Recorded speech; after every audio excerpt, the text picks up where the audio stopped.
Tenía $40 millones en mi cuenta, pero lo mantuve en secreto. Mis hijos me trataban como a un pordiosero mientras mimaban a mi antiguo rival, su padrastro. Se burlaban de mi vida humilde, sin ser conscientes de mi verdadera fortaleza.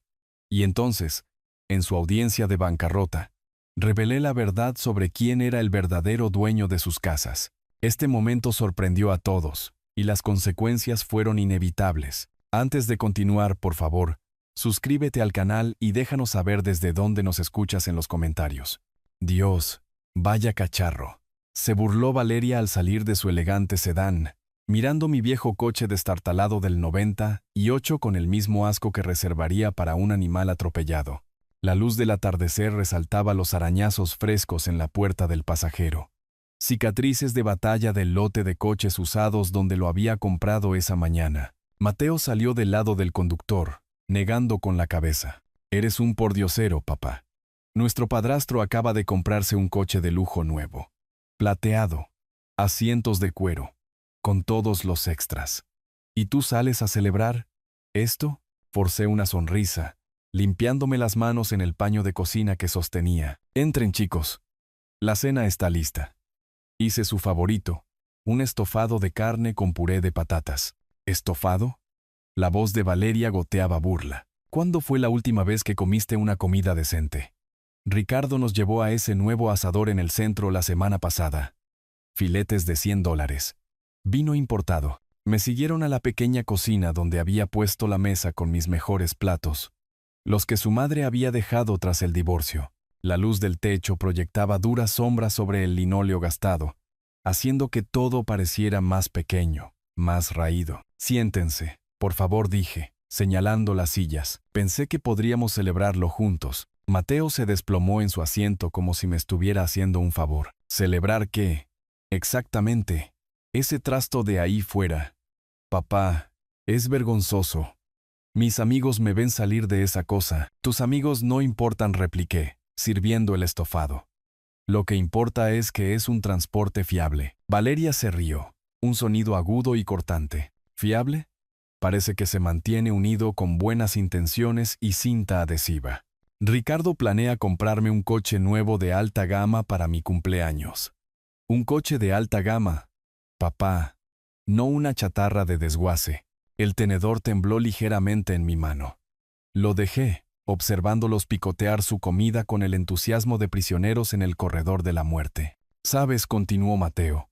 Es difícil explicarle a la gente por qué nuestro padre vive así cuando nuestro padrastro... ¿Vuestro padrastro no es vuestro padre?, interrumpí. Mi voz más aguda de lo previsto. No, pero actúa como si lo fuera, replicó Valeria. Nos provee. Se preocupa por nuestra imagen, nuestro futuro. Mira este lugar, papá. ¿Cuándo fue la última vez que compraste muebles nuevos o arreglaste ese grifo que gotea? Miré alrededor de la cocina. Los gabinetes ligeramente hundidos, las sillas desparejadas, el antiguo refrigerador zumbando en la esquina. Todo estaba limpio, funcional, pero admitidamente gastado. Durante el divorcio, me había mudado a esta casa de alquiler mientras ellos se quedaban en nuestra casa familiar con su madre y Ricardo. Vivo dentro de mis posibilidades, dije con cuidado. Hay valor en eso. ¿Valor? Mateo casi se atraganta con las patatas. Papá, trabajas en la ferretería. Conduces un coche que es más viejo que mi título universitario. ¿Qué clase de ejemplo es ese? Las palabras golpearon como golpes físicos. Había pasado 30 años en esa ferretería, ascendiendo desde reponedor hasta subgerente. Les había pagado la universidad a ambos. Nunca me había perdido un cumpleaños o una graduación. Cuando su madre me dejó por Ricardo, un contratista exitoso con dinero y ostentación, ellos habían elegido bando sin dudarlo. Siempre he proveído para ustedes, dije en voz baja. La matrícula de la universidad, los pagos del coche, ese verano en Europa para Valeria. Eso fue hace años, papá, dijo Valeria con un gesto despectivo. Ricardo nos ha estado apoyando desde que mamá se casó con él. Le compró ese apartamento a Mateo, ayudó con mi boda.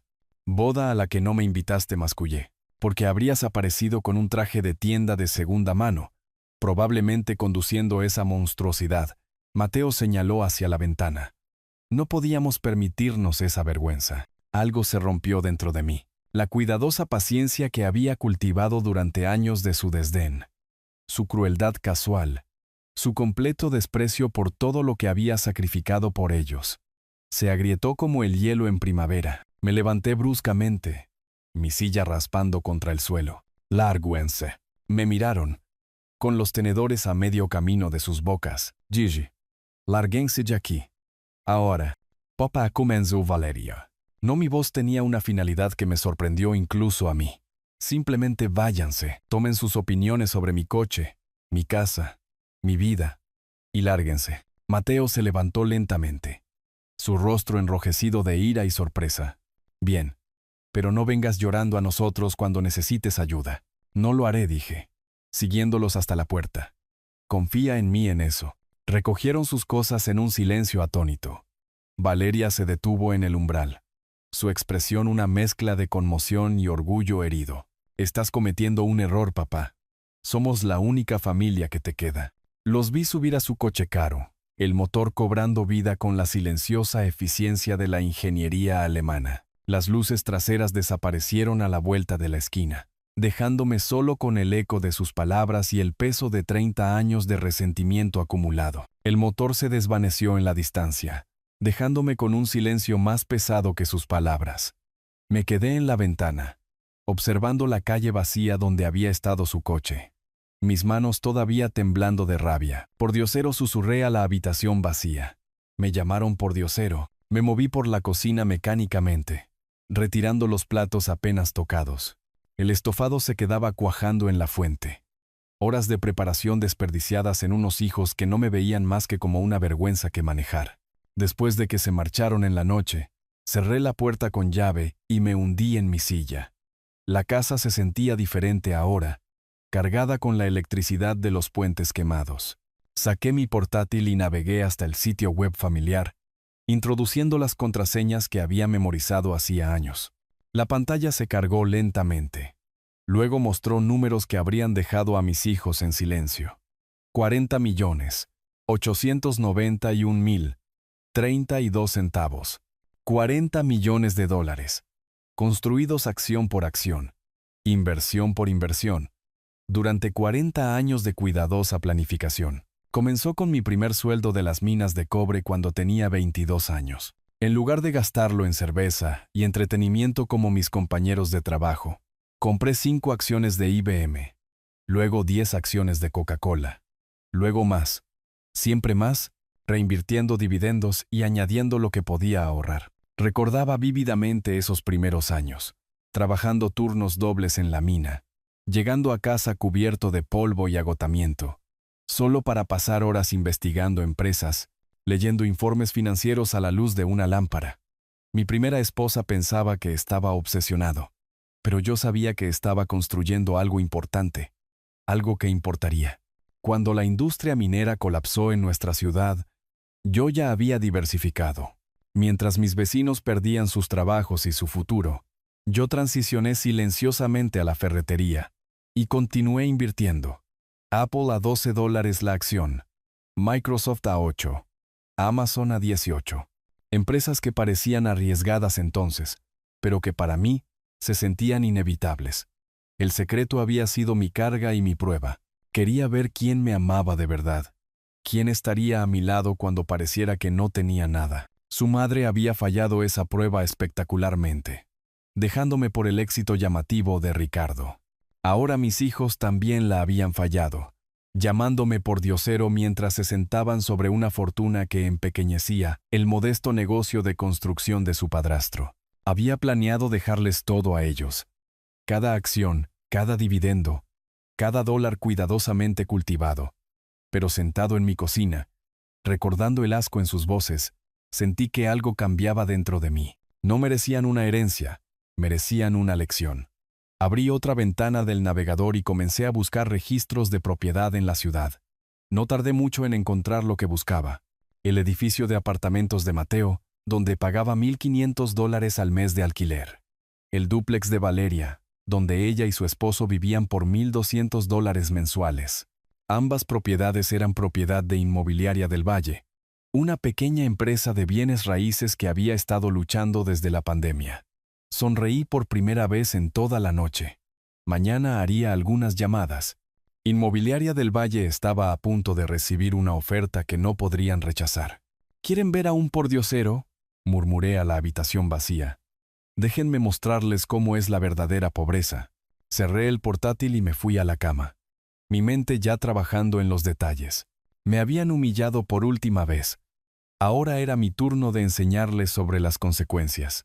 Tumbado en la cama, repasé las décadas de decisiones cuidadosas que construyeron mi fortuna, oculta a todos, incluida la familia, que durante mucho tiempo me había descartado como un inútil.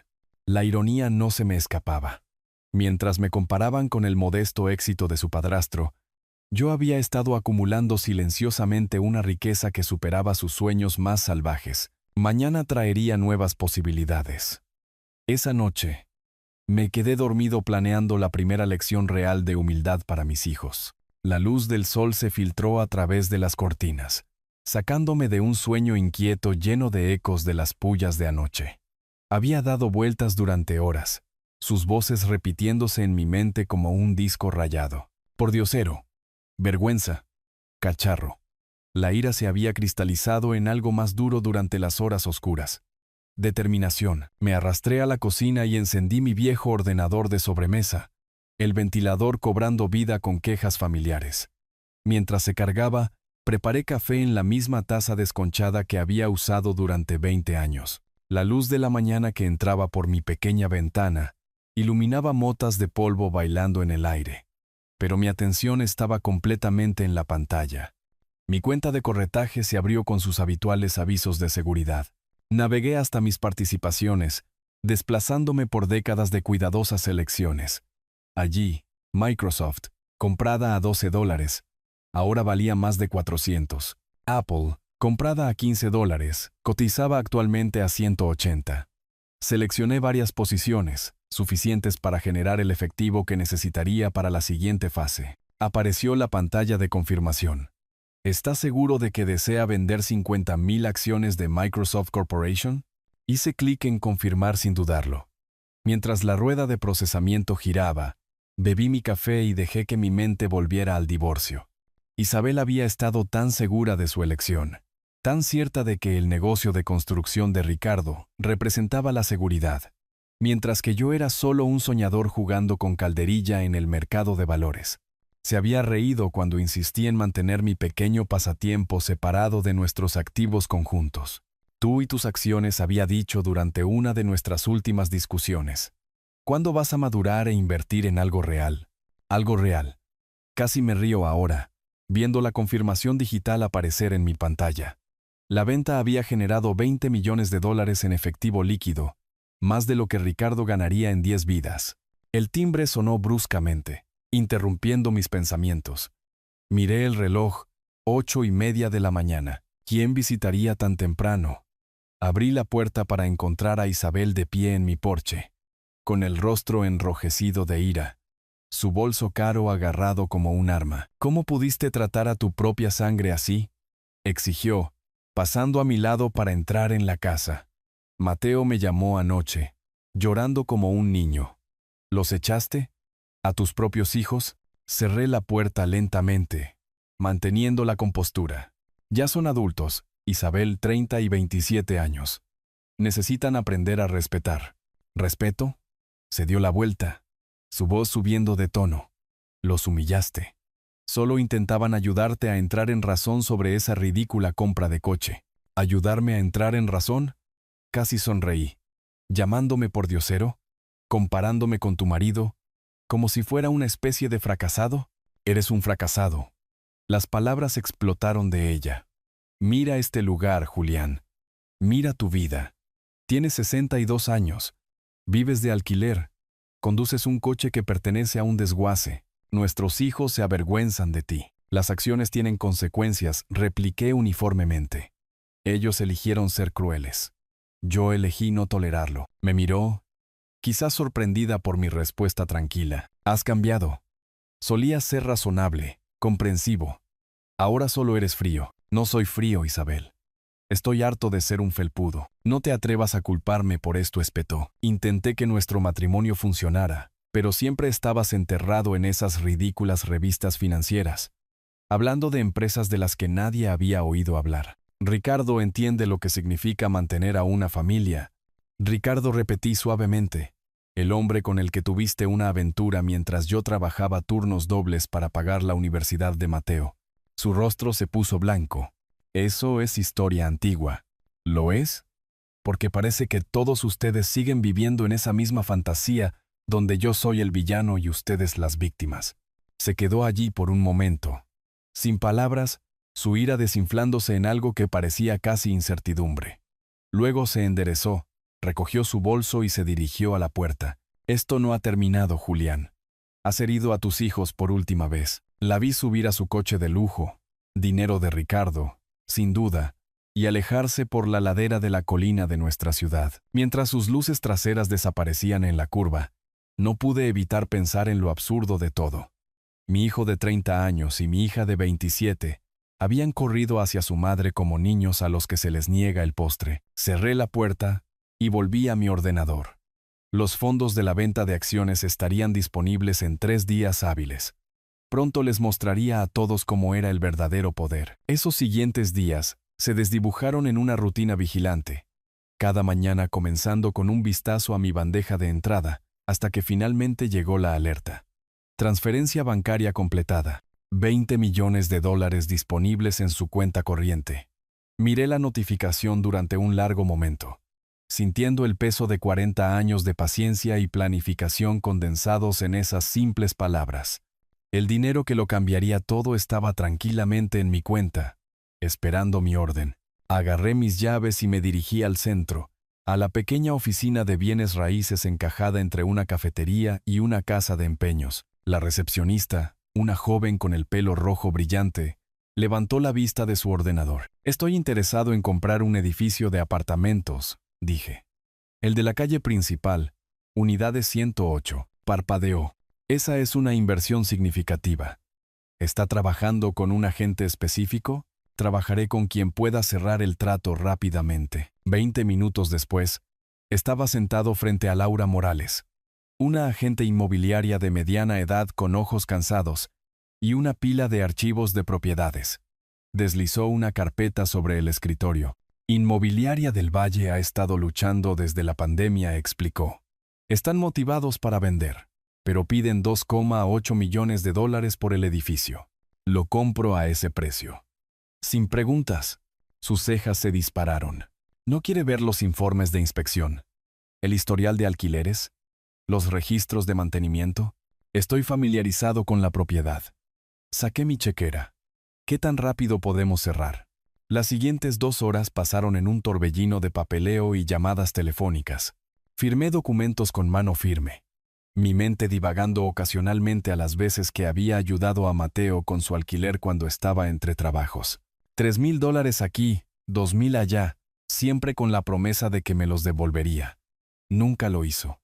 Laura Morales parecía casi aturdida por la velocidad de la transacción. Nunca he visto una compra en efectivo moverse tan rápido, murmuró, viéndome firmar los últimos papeles. No creo en perder el tiempo, repliqué. Esa tarde, conduje hasta el juzgado para registrar oficialmente la escritura.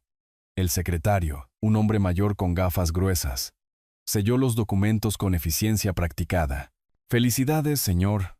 Ahora es el orgulloso propietario de la propiedad en la calle principal. Desde allí, me dirigí a la oficina de otro agente inmobiliario al otro lado de la ciudad. El dúplex de Valeria estaba listado con una compañía diferente, pero el proceso fue notablemente similar.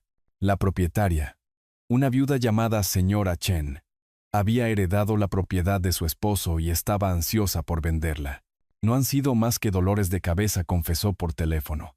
Los inquilinos actuales son bastante decentes, pero los costos de mantenimiento me están matando. Compré el dúplex por $450,000, dinero en efectivo, al contado. A las 5 en punto, era dueño de las casas de mis 2 hijos. Conduciendo por las sinuosas calles de la ciudad de regreso a mi modesto alquiler, reflexioné sobre cómo estos edificios pronto se convertirían en herramientas en mis manos convirtiendo años de inversión silenciosa en un escudo contra su desdén. El sol de la tarde proyectaba largas sombras sobre la ladera de la montaña, y sentí algo que no había experimentado en años: control total. En casa, extendí las escrituras sobre la mesa de mi cocina, como un general revisando planes de batalla. Apartamento de Mateo. Adquirido. Dúplex de Valeria. Adquirido. La fase 1 de mi programa educativo estaba completa. Tomé mi teléfono y busqué la información de contacto de la compañía de administración de propiedades. Mañana, les informaría que los alquileres aumentarían significativamente. Después de todo, nueva propiedad significaba nuevas reglas. Mi dedo se cernió sobre el botón de llamada mientras consideraba las conversaciones que seguirían. Pronto, mis hijos aprenderían que su padre pordiosero se había convertido en su casero. Con las escrituras aún calientes de la impresora, no perdí tiempo en abrir mi correo electrónico anónimo para poner las ruedas en marcha. La tranquila reflexión de la noche había solidificado mi intención, transformando la ira de ayer en la acción calculada de hoy. Abrí un nuevo mensaje para Laura Morales, mi dedo firme en el teclado. Como nuevo propietario de la propiedad en la calle principal, estoy implementando aumentos de alquiler inmediatos. La unidad 4 aumentará de $1,500 a $4,500 mensuales, a partir del próximo mes. Por favor, notifique al inquilino de inmediato. Hice una pausa, recordando el 25º cumpleaños de Mateo, cuando había pagado discretamente la deuda de su tarjeta de crédito. $3,000 que había acumulado en restaurantes y ropa. Me lo había agradecido con un asentimiento distraído, ya planeando su próxima compra. El segundo correo electrónico fue igualmente breve. Para la propiedad del dúplex, el alquiler de la unidad B aumenta de $1,200 a $3,600 mensuales. Mismo plazo. Maneje esto con discreción. Envié ambos mensajes y luego me recliné en mi silla. El correo fue enviado. Mi teléfono sonó en 2 horas. La voz de Laura Morales tenía una nota de preocupación que no había oído antes. Señor, he entregado los avisos como solicitó, pero debo decirle que las reacciones fueron intensas. Continúe, dije, dejando mi taza de café. El joven de la unidad 4, Mateo, perdió los estribos por completo. Empezó a gritar sobre un robo. Cerró la puerta tan fuerte que pensé que podría romperse. Amenaza con mudarse de inmediato. Hice un sonido no comprometedor, enmascarando mi satisfacción, y la joven del dúplex continuó. Laura se echó a llorar. No paraba de decir, ¿cómo vamos a pagar esto ahora? Una y otra vez. Me suplicó que contactara al propietario. Dijo que haría cualquier cosa por negociar. Cualquier cosa por negociar. Recordé la fiesta de bodas de Valeria, cuando le deslicé un sobre con $5,000 para su luna de miel. Lo había metido en su bolso sin abrirlo, demasiado ocupada presumiendo de los regalos de su lista de bodas a los amigos ricos de Ricardo. Estos son ajustes justos de mercado, le dije a Laura. Si no pueden pagar las nuevas tarifas, son bienvenidos a buscar vivienda en otro lugar. Pero, señor, triplicar el alquiler de la noche a la mañana va a causar verdaderas dificultades. Estos jóvenes parecen genuinamente desesperados. Son adultos. Ya se las arreglarán. Después de colgar, caminé hacia la ventana de mi cocina y miré las montañas. Un vecino paseaba a su perro y capté fragmentos de su conversación con otro residente sobre el nuevo y duro casero que estaba expulsando a buenos inquilinos. Si tan solo supieran que ese duro casero era el hombre tranquilo que habían visto durante años haciendo jardinería en su patio. Abrí mi portátil y pasé 1 hora investigando los derechos de los inquilinos en la región, asegurándome de que mis acciones fueran completamente legales. Los aumentos de alquiler eran agresivos, pero permisibles con la debida notificación. Mateo y Valeria tendrían 30 días para decidir sus próximos movimientos. Esa noche, me senté en la mesa de mi cocina con un pequeño cuaderno, anotando sus posibles respuestas.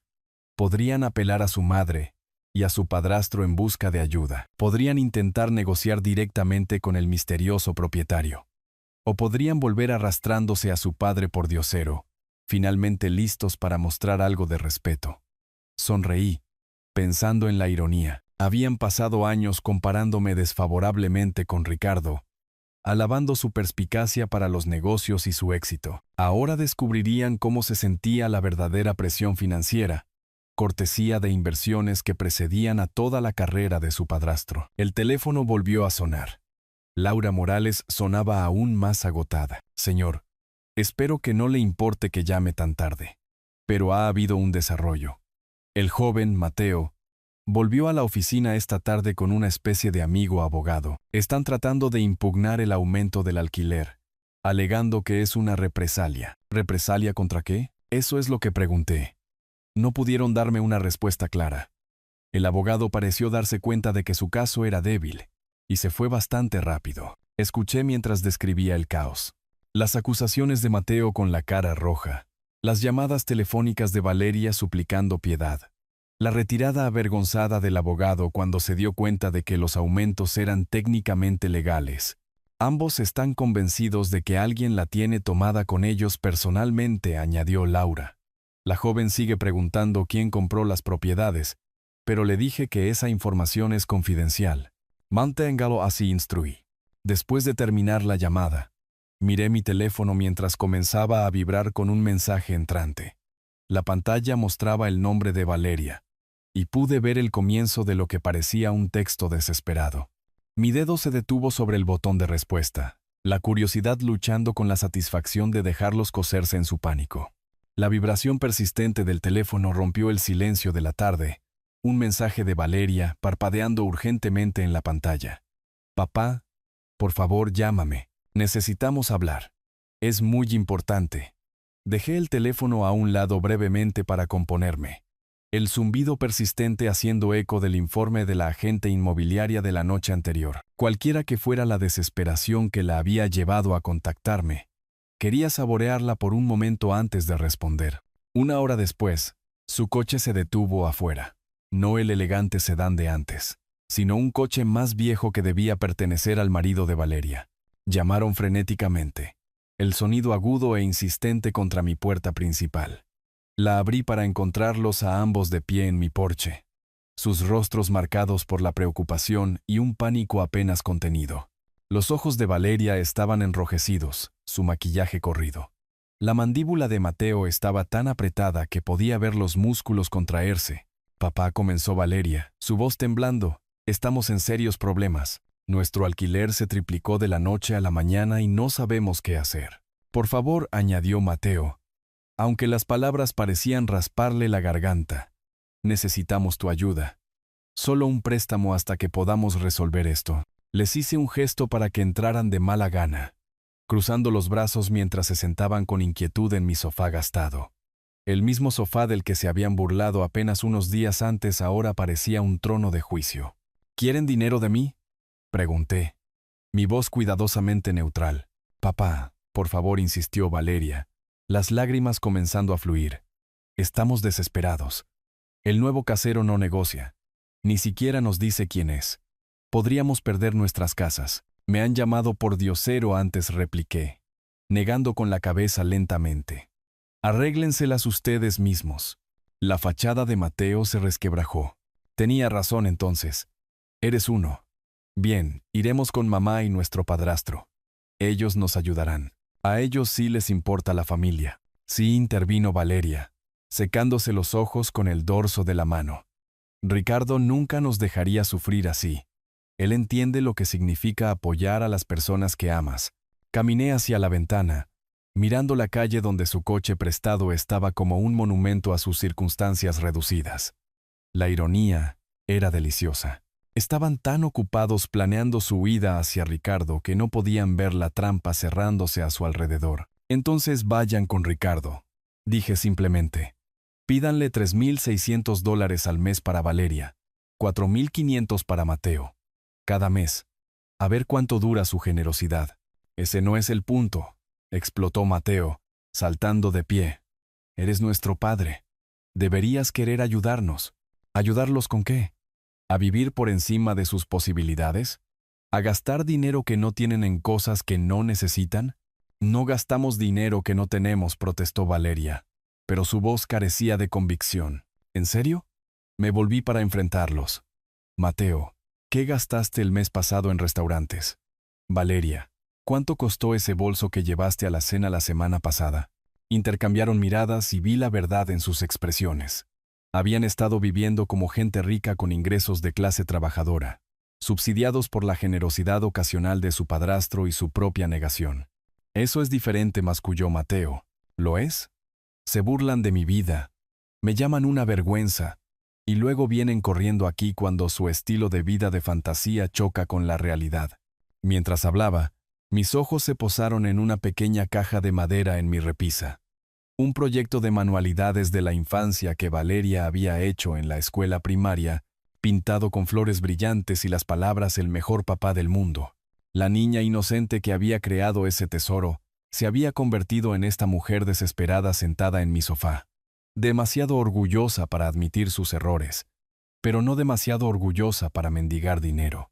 Lamentamos lo de la otra noche, dijo Valeria en voz baja. No queríamos herir tus sentimientos. Mis sentimientos. Casi me río.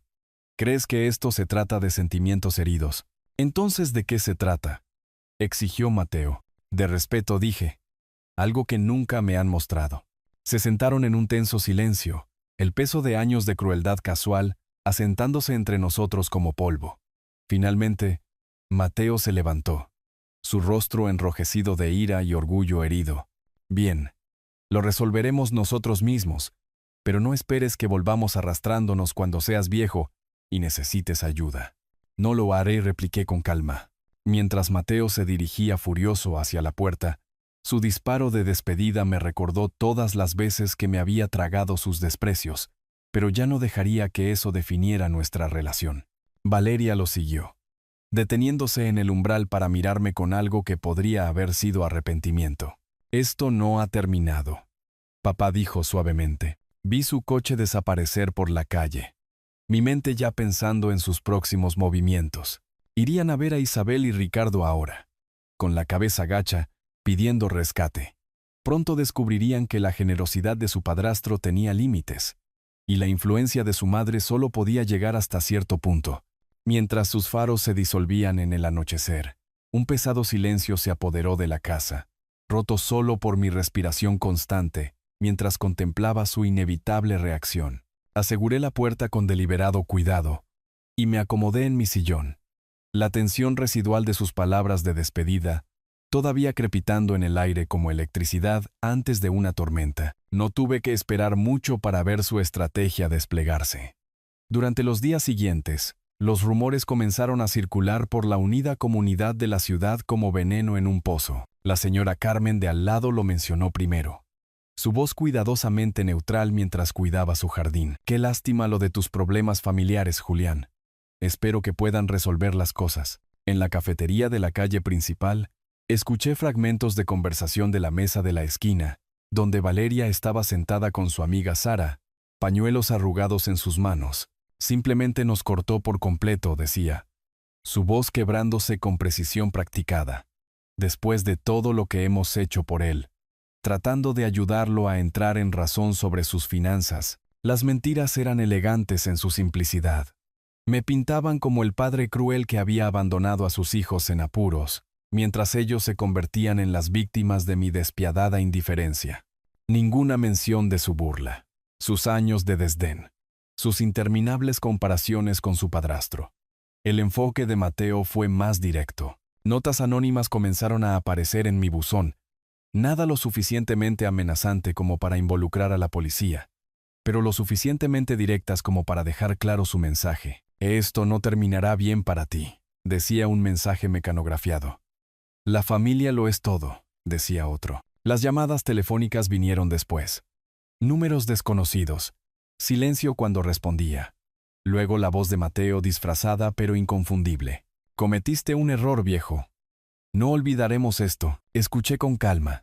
Luego colgué sin responder. Que se enfureciera en el vacío. El sobre llegó un martes por la mañana. Oficial y grueso. Papel con membrete legal de Ramírez y Asociados, entregado por correo certificado. Lo abrí con cuidado, mi café enfriándose mientras leía el contenido. Notificación de intención de demandar por daño moral y abandono de los deberes parentales. La firma de Isabel se extendía por la parte inferior, junto a las de mis hijos. Afirmaban que les había causado un grave trauma emocional, a través de mi repentina e inexplicable retirada de apoyo. Exigían una compensación por su sufrimiento y mi reanudación inmediata de la asistencia financiera. Mientras las acusaciones se derramaban por la página, los recuerdos de las lealtades fracturadas de su infancia durante el divorcio resurgieron, endureciendo mi postura contra esta última estratagema.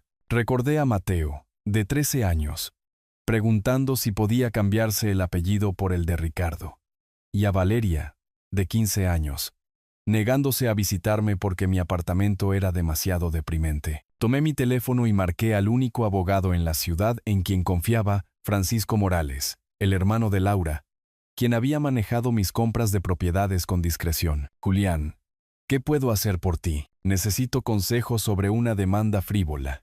Mi exesposa y mis hijos reclaman daño moral. La risa de Francisco fue seca. Déjame adivinar. ¿Quieren dinero? Quieren que reanude el apoyo financiero que nunca les debí legalmente en primer lugar. Tráeme los papeles. Esto suena a puro acoso. Decidí despejar mi mente con un paseo por la ciudad. En el supermercado, estaba cargando las bolsas en mi coche cuando Tomás se acercó, su expresión incómoda. Oye, Julián, mira, odio sacar esto a colación, pero la gente está hablando de ti y tus hijos. ¿Qué dicen, Tomás? ¿Que los echaste de sus casas? ¿Que estás siendo vengativo porque ellos tienen éxito y tú eres, bueno, un fracasado? Terminé. ¿Eso es lo que dicen? El rostro de Tomás enrojeció. Solo te digo lo que se oye por ahí. Quizás deberías hablar con ellos, llegar a un acuerdo. Tomás, dije, cerrando mi maletero con deliberada calma. A veces la verdad no es lo que la gente quiere oír. Esa noche, Francisco llamó con noticias que lo cambiaron todo. He estado investigando un poco sobre tu hijo Mateo. Hay algunas vulnerabilidades interesantes en su historial laboral que podrían ser relevantes para tu caso. ¿Qué tipo de vulnerabilidades? ¿Del tipo que hacen desaparecer las demandas rápidamente? Te enviaré los detalles. Pero creo que quizás quieras consultar con un investigador privado. Conozco a alguien discreto. Me dio un nombre y un número. Inspector Rojas, retirado del departamento de policía de la ciudad, ahora trabajando en casos privados. Sostuve la tarjeta en mi palma, sintiendo sus bordes afilados mientras consideraba las implicaciones. Mis hijos habían elegido escalar este conflicto, arrastrando nuestro drama familiar a los tribunales y a la comunidad. Quizás era hora de responder de la misma manera. Las palabras del abogado aún resonaban en mis oídos. No dudé, marcando el número del detective mientras el crepúsculo se profundizaba fuera de mi ventana. Preparé un té para calmar mis nervios después de la llamada de Francisco. La persistente resolución contra los asaltos de mi familia se solidificaba en algo más duro, más enfocado. Investigaciones Rojas, llegó la voz grave. Señor Rojas, Francisco Morales me recomendó. Necesito que investiguen a alguien discretamente. ¿Puedo reunirme con usted mañana por la tarde, en el Parque del Mirador, junto al viejo pabellón, a las 7 en punto? La noche siguiente, conduje a las afueras, al amparo de la niebla temprana. El inspector Rojas era exactamente lo que esperaba.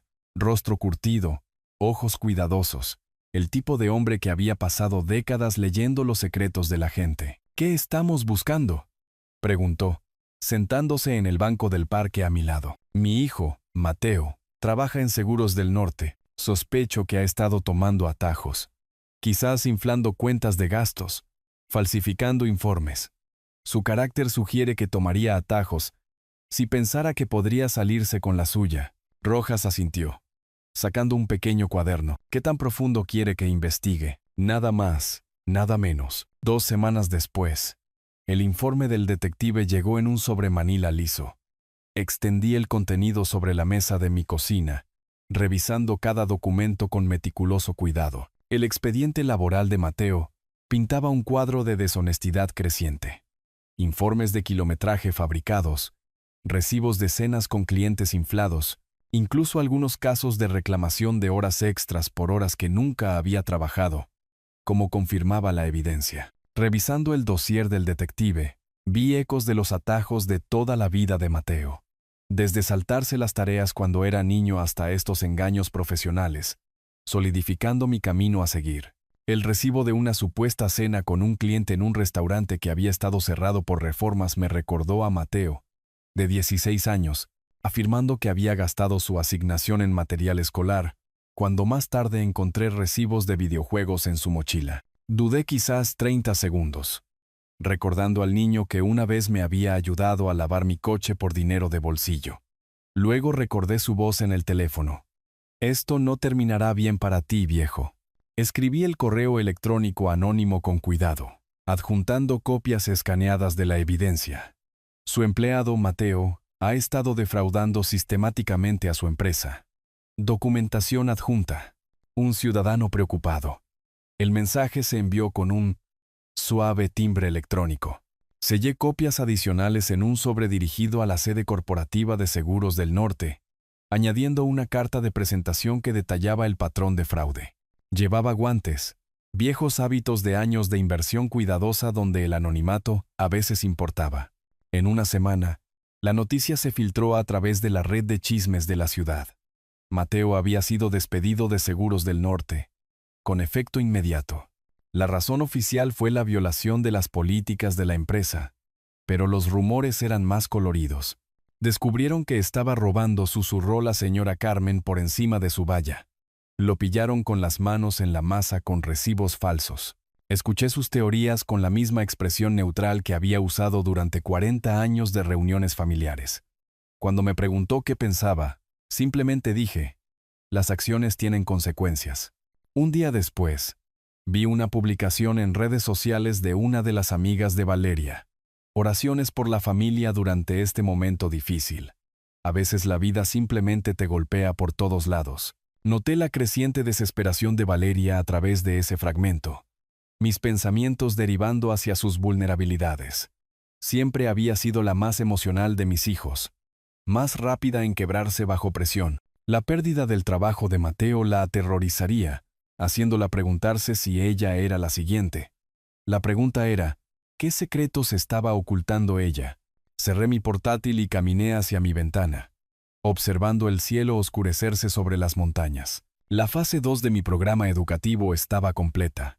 Pronto sería el momento de comenzar la fase 3. El fragmento sobre las publicaciones frenéticas de Valeria persistió en mi mente mientras encendía el ordenador, los dedos listos sobre las teclas para inclinar aún más la balanza. Las reflexiones de la noche sobre la caída de Mateo habían desviado mi atención hacia Valeria, y el brillo persistente de mi pantalla reflejaba mi creciente resolución. Si Mateo era la fuerza bruta de su asociación, Valeria era la manipuladora sutil, lo que significaba que su caída requería un enfoque diferente. Abrí el segundo informe del detective, el que había encargado específicamente sobre las prácticas inmobiliarias de Valeria. El inspector Rojas había sido minucioso, documentando un patrón de engaños a clientes que haría temblar a cualquier agente inmobiliario ético. Valoraciones de propiedades infladas en un 20%, grietas en los cimientos ocultas con una colocación estratégica de muebles, daños por agua escondidos detrás de pintura fresca y una puesta en escena creativa. La evidencia era condenatoria. Informes de inspección falsificados, historiales de propiedad alterados, incluso testimonios de clientes que descubrieron problemas meses después de cerrar. Una pareja de ancianos había comprado una casa con un techo comprometido, que Valeria les había asegurado que había sido renovado recientemente. Los costos de reparación habían acabado con sus ahorros. Publicación enviada. Subí los archivos a 3 sitios de reseñas anónimos, cada publicación cuidadosamente elaborada para parecer orgánica. Un ciudadano preocupado compartiendo evidencia documentada de fraude. Los foros aceptaron las presentaciones al instante. Mi dirección IP enmascarada a través de capas de encriptación que Rojas me había ayudado a configurar. A continuación, recopilé las direcciones de correo electrónico de los archivos de clientes de Valeria, enviando a cada persona un mensaje cuidadosamente redactado. Quizás quiera investigar las prácticas de su agente inmobiliario. Documentación adjunta. La evidencia hablaba por sí sola. No se necesitaba ningún comentario editorial. En cuestión de horas, las reacciones llegaron rápidamente. La comunidad inmobiliaria de la ciudad era pequeña, y la noticia corrió rápido. Mi teléfono vibró con notificaciones de emergencia de los sitios de noticias locales que recogían la historia. Me puse un sombrero y conduje al otro lado de la ciudad de incógnito, aparcando fuera de la oficina de Valeria, donde podía observar el caos de primera mano. A través de la ventana, la vi pasear frenéticamente, su teléfono pegado a la oreja. No, señora, puedo explicarlo. Sí, entiendo que esté molesta, pero la llamada terminó abruptamente.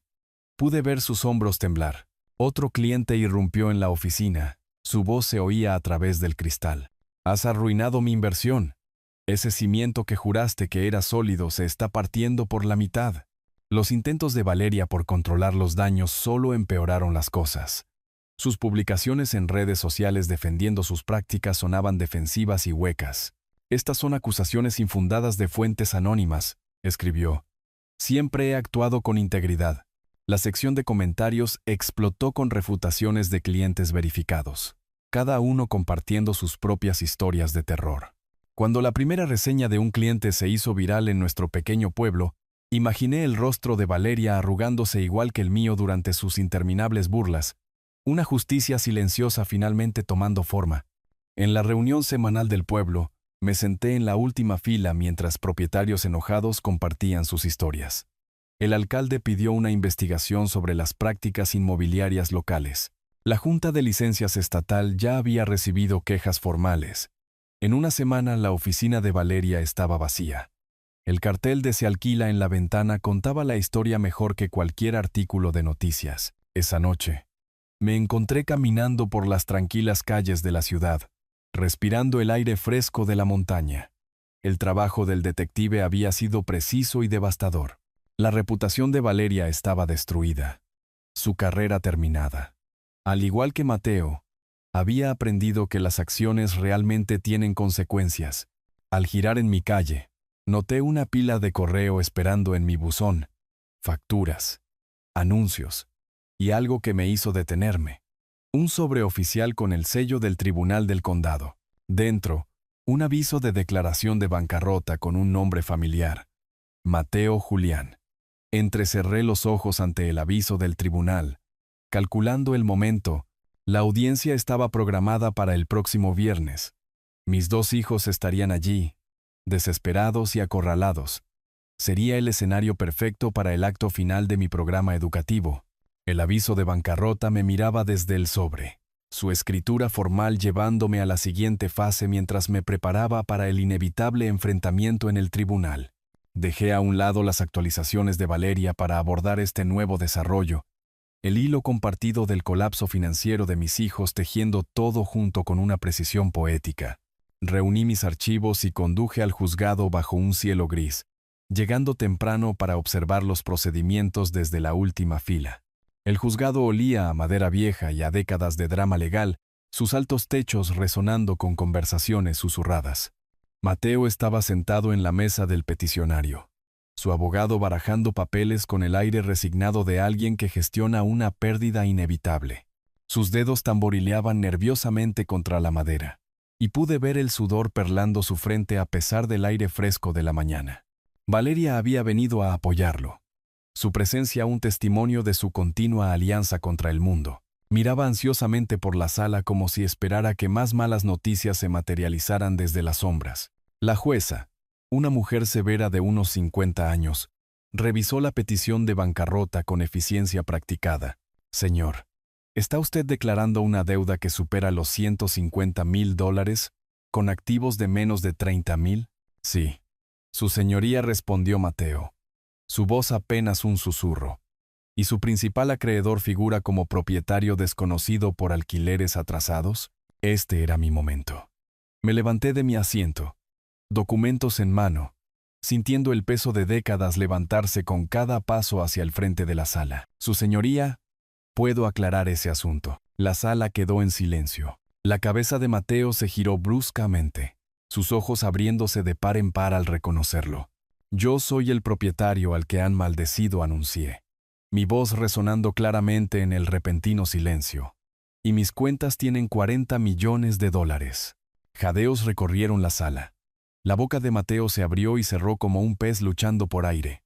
Esto no puede ser, tartamudeó, levantándose a medias de su silla. Entregué al secretario del tribunal mis escrituras de propiedad. extractos bancarios y papeles de desalojo. Soy dueño de ambas propiedades donde viven mis hijos. Dadas sus continuas amenazas y acoso, estoy iniciando procedimientos de desalojo inmediato. La jueza examinó los documentos con las cejas levantadas. Señor, el padre, estos parecen estar en orden. La declaración de bancarrota se vuelve irrelevante si usted es el principal acreedor. Papá, la voz de Valeria sonó como un látigo. No puedes hacernos esto. Al entregar las pruebas, sentí que el peso de décadas se levantaba. Cada cifra en el extracto un testimonio de la paciencia que ahora asestaba este golpe irreversible. El mazo de la jueza cayó con una finalidad aguda. Petición denegada. Desalojo inmediato concedido. Se levanta la sesión. La sala estalló en murmullos y papeles que se movían. Mateo se quedó helado, mirando los extractos bancarios que mostraban más dinero del que jamás había imaginado que su padre pordiosero podría poseer. 40 millones, susurró. Tenías 40 millones de dólares y dejaste que nos burláramos de ti, te humilláramos, te llamáramos un fracasado. Terminé. Sí, lo hice. Quería ver quiénes eran realmente. Valeria lloraba ahora, su maquillaje cuidadosamente aplicado corriéndose por sus mejillas. Somos tus hijos. ¿Cómo pudiste hacerle esto a tu propia sangre? Les di todas las oportunidades para mostrar respeto, para demostrar el carácter que los habría hecho dignos herederos. En cambio, eligieron la crueldad. El alguacil se acercó con la orden de desalojo oficial. Tienen 72 horas para desalojar las instalaciones. Mientras caminaba hacia la salida del juzgado, oí pasos detrás de mí. Mis hijos me seguían, su confianza anterior reemplazada por una súplica desesperada. Pero seguí caminando, con la espalda recta, mi mente ya pensando en la tranquila satisfacción de la justicia finalmente servida. Sus voces se desvanecieron mientras empujaba las pesadas puertas del juzgado, saliendo a la tarde donde el aire de la montaña nunca había sabido más dulce. Sus sombras se alargaban en la piedra del juzgado mientras se apresuraban hacia mí, los rostros grabados con una mezcla de miedo y remordimiento fingido que yo había anticipado durante mucho tiempo. Me ajusté el abrigo contra el viento frío que traía sus urgencias susurradas. La tensión no resuelta del tribunal persistiendo en mi postura mientras me preparaba para lo que sabía que sería su último gambito. «Papá», espera, gritó Valeria, sus tacones haciendo un clic frenético contra el pavimento. «Por favor, necesitamos hablar». Me detuve en los escalones del juzgado, observándolos acercarse con la desesperación de nadadores ahogándose, buscando un salvavidas. Su arrogancia anterior se había desmoronado, reemplazada por el pánico crudo de personas que finalmente habían comprendido la magnitud de sus errores. Mateo me alcanzó primero, su rostro pálido y demacrado. «Papá, lo sentimos mucho. No lo sabíamos. Nunca nos dimos cuenta de que tenías 40 millones de dólares. Terminé con calma. No lo sabían, porque estaban demasiado ocupados burlándose de mí como para darse cuenta. Sin previo aviso, ambos cayeron de rodillas en los escalones del juzgado, sus ropas caras raspando contra la piedra áspera. La exhibición pública atrajo las miradas de los peatones, pero ahora estaban más allá de preocuparse por las apariencias. «Por favor, perdónanos», sollozó Valeria, su rímel corriéndose por sus mejillas. «Cambiaremos, lo prometemos.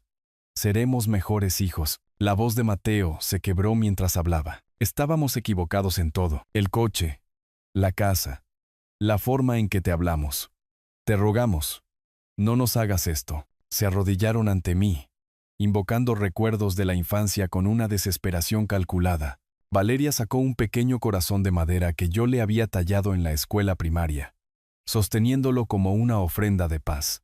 «¿Recuerdas cuando me hiciste esto? Dijiste que siempre nos mantendría conectados. Todavía somos tus hijos, papá. Todavía somos familia».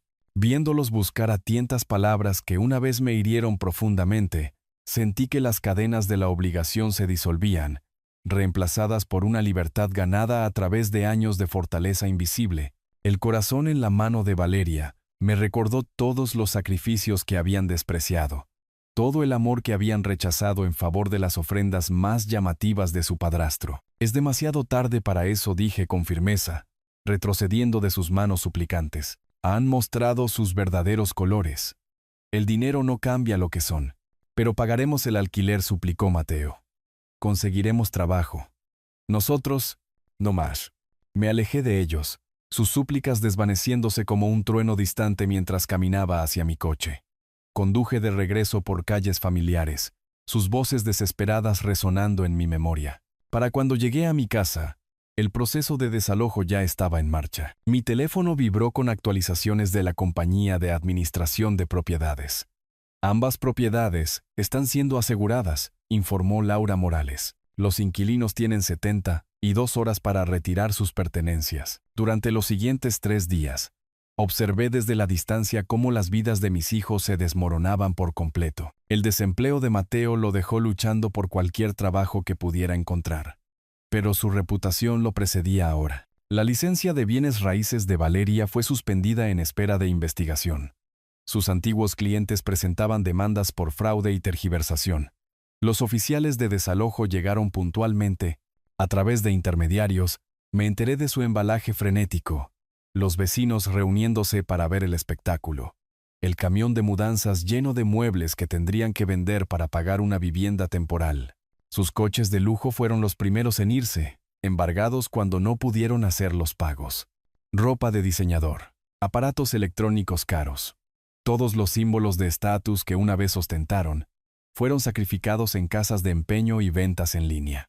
Mateo terminó en un motel de pago semanal en las afueras de la ciudad. Su orgullo finalmente roto. Valeria se quedó en sofás de amigos, cada estancia haciéndose más corta a medida que su bienvenida se desgastaba. El teléfono sonó una noche mientras leía en mi sillón. La voz de Isabel era tensa, con una rabia apenas controlada. «Los has destruido, Julián. ¿Estás satisfecho ahora?» «Yo no los destruí», repliqué con calma. Simplemente dejé de permitir su autodestrucción. «Son tus hijos. Dejaron de ser mis hijos en el momento en que eligieron el desprecio sobre el amor, en el momento en que decidieron que Ricardo era más valioso que el hombre que realmente los crió». Colgó sin decir una palabra más. La llamada de confirmación del desalojo llegó a la mañana siguiente, la voz del agente nítida y profesional. Ambas propiedades están ahora vacías y disponibles para volver a alquilar. ¿Cuáles son sus instrucciones?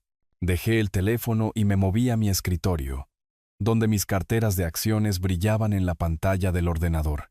Los números representaban más que dinero ahora. Representaban libertad, posibilidad, la oportunidad de construir algo nuevo desde las cenizas de lo que había sido. La voz del agente de desalojo aún fresca en mi oído.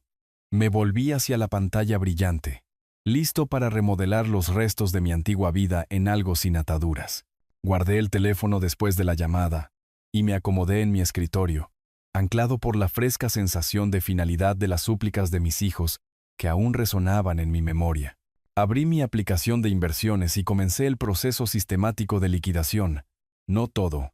Había aprendido demasiado sobre el poder del interés compuesto como para abandonarlo por completo, pero lo suficiente para financiar el próximo capítulo de mi vida. Señor, la voz de mi corredor era profesionalmente cálida cuando llamé. ¿Qué puedo hacer por usted hoy?